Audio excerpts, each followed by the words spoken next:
indie platformers are kind of a phenomenon. While they range from the amazing to the overrated, I only ever experienced one in the last decade or so, and that was Shovel Knight. I saw this game back in, 2015 or so, on a PS4 demo machine in a GameStop inside a mall in Kentucky, and the second I actually got my hands on a PS4, I played the shit out of that game, man.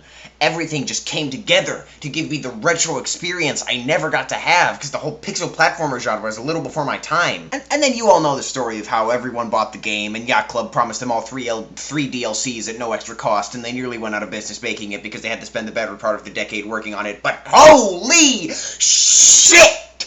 They never dropped in quality once. Plague of Shadows turned the entire game of Shovel Knight on its head, and it even had an even stronger love story than the first game. Spectre of Torment had me crying at the end, for real, man. And you could rail grind? King of Cards. Oh my god. The card game inside of the game is as fun as the rest of the game. How do they even do that? These guys seriously could have scrapped the project and desperately tried to make another game to float them some cash, but they stuck with it, and I'm really glad that they did. Which is why, when I heard that they had finally released a new game this year called Cyber Shadow, I was hyped. All I knew is that it had Genji from Overwatch as the main character, and that as opposed to Shovel Knight, which was styled off of Mega Man kinda, this game was styled off of Ninja Gaiden.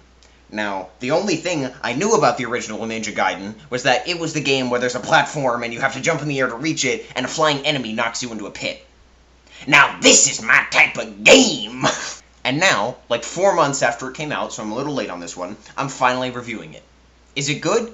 Is it still proof that Yacht Club is the unopposed master of the nostalgic platformer game genre? Of course it is. What did you expect? In Cyber Shadow, you play as a ninja who is also a robot who is also Avatar, the last airbender, and you must save Cortana from Dr. Wily, his right-hand Iron Man, and his army of evil Robocops. The story is simple, it harkens back to others of the era, and it's not really the focus of the game, unlike in Shovel Knight, where the story wasn't much simpler, but, actually had a talking protagonist across all 4 games. In Sacrificing This, the story is told much more through a data log, everything's going to shit and we don't know how to stop it way. As such, that's really all I have to say about it. Because all you fuckers want to hear about is how good the gameplay is, right? The gameplay is good. As with all good video games, your character starts off as a shitty wet piece of cardboard who dies in 2 hits and has the literal moveset of Knack, a jump and an attack. However, at the end of each level, you will acquire a new power-up that gives you a new special ability, along with your standard fare like health and SP upgrades being scattered across the level and bonus challenges. There's nothing really super innovative about the moveset, but all the classics are here. Shuriken, Sword Dash, Damage Increase, Wall Running, you get the gist. That being said, I was honestly surprised at how much they managed to stretch the limits of such a simple moveset. There's a lot of difficult parts where you'll have to chain several abilities together, and you'll usually have to make a split-second decision about which one to use, and some of them allow you to use multiple different strategies. I think this game takes the most inspiration from Spectre of Torment, since that game was just like a movement extravaganza. However, you may remember that the game's movement was still very fluid, but a lot more fixed, like how you could only scythe dash through the hanging lanterns and the wall running was automatic save for the jumping. Cyber Shadow is much more freeform, and yes, this means there are a lot of sections with flying enemies over bottomless pits. The difference being, I didn't get nearly as mad at them as I did with the ones in Shovel Knight. This was probably due to the fact that I was playing with a keyboard instead of a controller, and using a joystick to shovel drop is pain incarnate, but it may have also been to do with the fact that the movement is just so damn fun! Dodge the projectiles, dash through the guy, parry the blast in midair and use the plunging attack, double jump back to the wall, parry again, you're 1 HP! Dash! Dash, you fucking idiot! Ah! But Reggie, I hear you say. So we know the gameplay is really good and complemented by superb level design. But what about the bosses? This is supposed to be an NES nostalgia-style game, isn't it? Let's get this out of the way. There are 2 types of bosses in this game. A giant piece of machinery or a robot ninja guy. Again, this is not a bad thing, since they are all fairly distinctive, but it's not going to be like Mega Man, where all the bosses are super-duper discernible from one another. That being said, these fights are hella fun. They require you to constantly be on your feet, and while it never gets bullet hell-esque, you may have 5 or 6 threats to dodge on the screen at once. My personal favorite one was probably the Biohunter.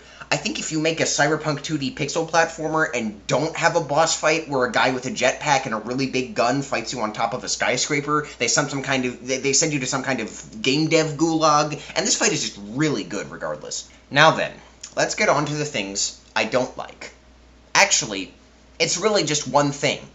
The utter lack of secrets or side areas! What the fuck, Yacht Club? Holy fuckamoly shitterini penis pasta! There are so many walls that look fake in this game, and not one of them is a secret. And I checked them all. One of the best parts of Shovel Knight was that it did away with all the Metroidvania bullshit and clearly telegraphed all its secrets and side areas with some sort of subtle marker.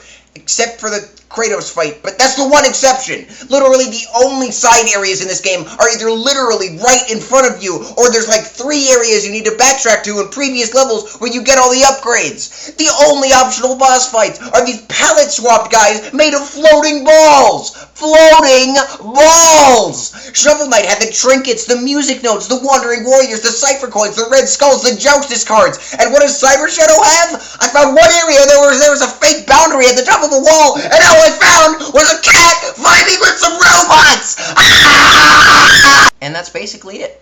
Cyber Shadow is an unbelievably polished game, with a lot of fun moments and a lot of good challenges, but I felt disappointed by how few secrets there were to find. 5 out of 6. I'm not copying Donkey because the numbering system is different.